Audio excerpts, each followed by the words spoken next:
Alright guys, so we have a failed sump line right here. We're going to dig all the way down to the bottom where it's at.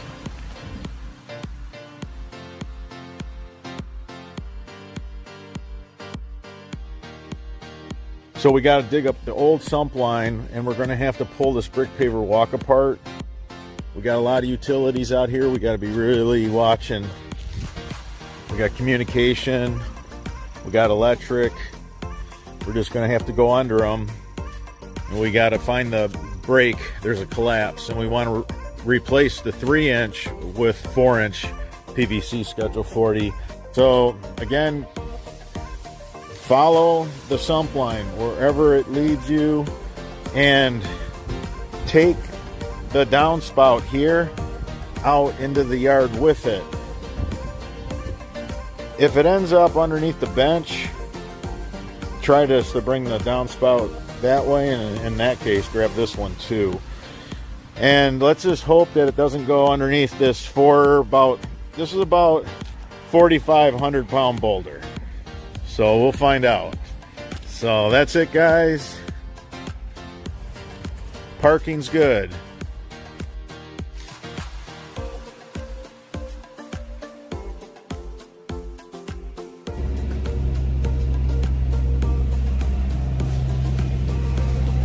All right, we're working in beautiful Washington Township, Michigan. We got a failed sump line. Why did it fail? It failed because there's a belly in it.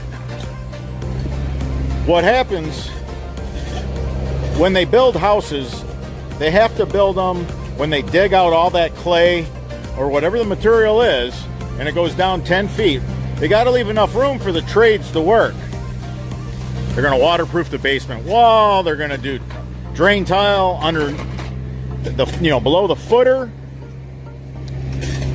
Over time, and sometimes it takes decades, sometimes 20, 30 years, all the settling from that backfill, it's no longer virgin soil. Although the rest of the run, the pipe would be resting on virgin soil. So what ends up happening is you have the pipe sink near the house. That creates a belly. Once you have a belly, the water has trouble getting by that belly. And then as the pipe settles more and more, eventually you end up with a situation where water is going to take the path of least resistance.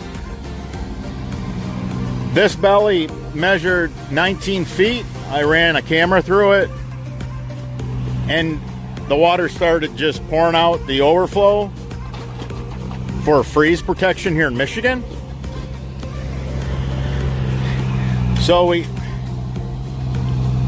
gotta take the walk apart for the yard, the roof runoff system. We're trying to help resolve a few problems while we're involved in this dig. The roof runoff system only went into the landscape, and it stopped right there.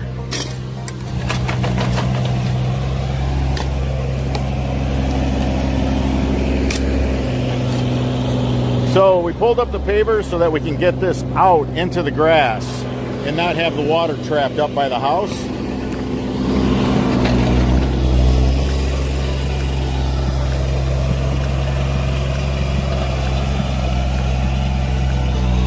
So we're going to end up pulling the brick pavers up over here to run this sump line. We have to run it in a manner in which there's easy flow of water, which means no 90-degree bends. You want everything to be like a 22 degree or a 45 degree, and that's it. You want your fittings, those 22 and 45 degree fittings, you want them spaced out.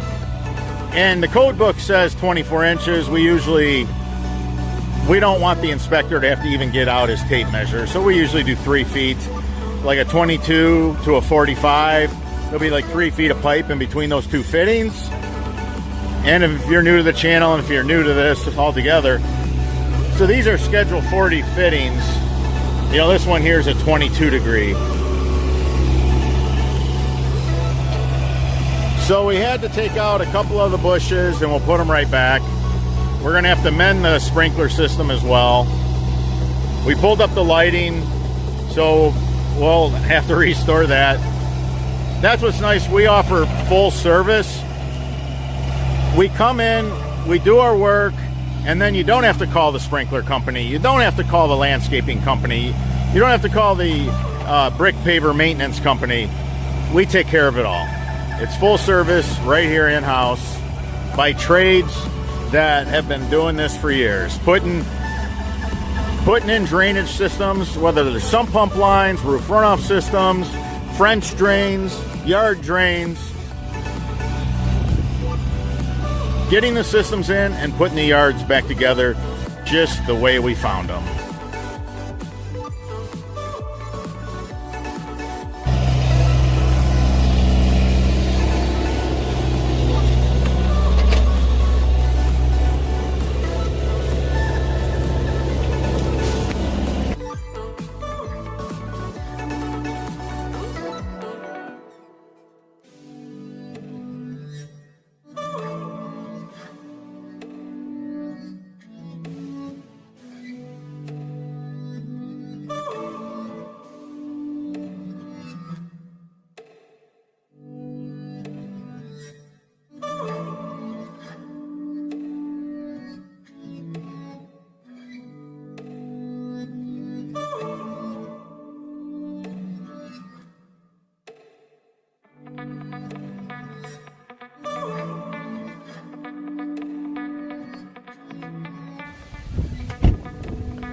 We got a clean out in this new sump line, so now it's so much easier to run a camera through it. It's a two-way clean out, so you can go either direction. The guys had to pull up the brick paver walk here, so while we had that walk pulled up, we just ran some solid high octane. This was already pulled up and you can't even tell. Look how good this came out. Look how nice that is. The guys pulled this up and they went ahead and they ran high octane to a 9x9 outlet basin. And this is an outlet basin, and look what was in here. So somebody ran a 90-degree fitting and they put a 4-inch grate in it. And this is common, is why I'm showing you this. It's not like, oh wow, look what I saw. No, I see this all the time. So they had to bend this to the point to where it collapsed. So they weren't getting very good flow. The water, when the water can't outlet on a downspout roof runoff system, you end up with water pouring over on the gutter troughs. The water pours over on the gutter troughs, and now you got water in the basement. You got a leak in the basement. You got mold, you got mildew, all those things. So this worked out really good.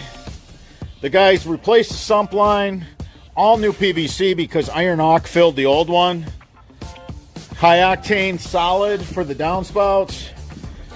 Here the guys were working on plywood so that they didn't end up filling the grooves with, topsoil and organic material.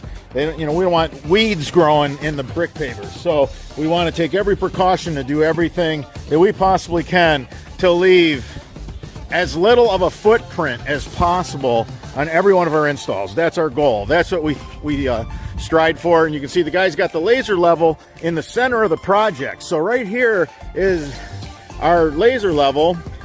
They were able to put slope on all the downspouts. They were able to put slope on the new sump pump discharge line. So look, we bumped it up to 4-inch.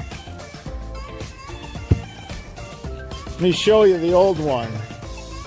So the old one's 3-inch, and it doesn't displace nearly as much water. And then you get into trouble if you have minerals built up. But look at this. This is iron ock in here that's built up and dried. Look, it looks like a shell. Look at that tan color. That you start losing the volume when you get built up like that. There's iron ock in these pipes right where the bell comes together. So we dropped this one on the ground to get some of it out for you guys. So this is iron ock when it dries up. And we find it in Washington Township, Michigan all the time. It's taken out sump lines quite regular. So we always do a 4-inch sump pump discharge line.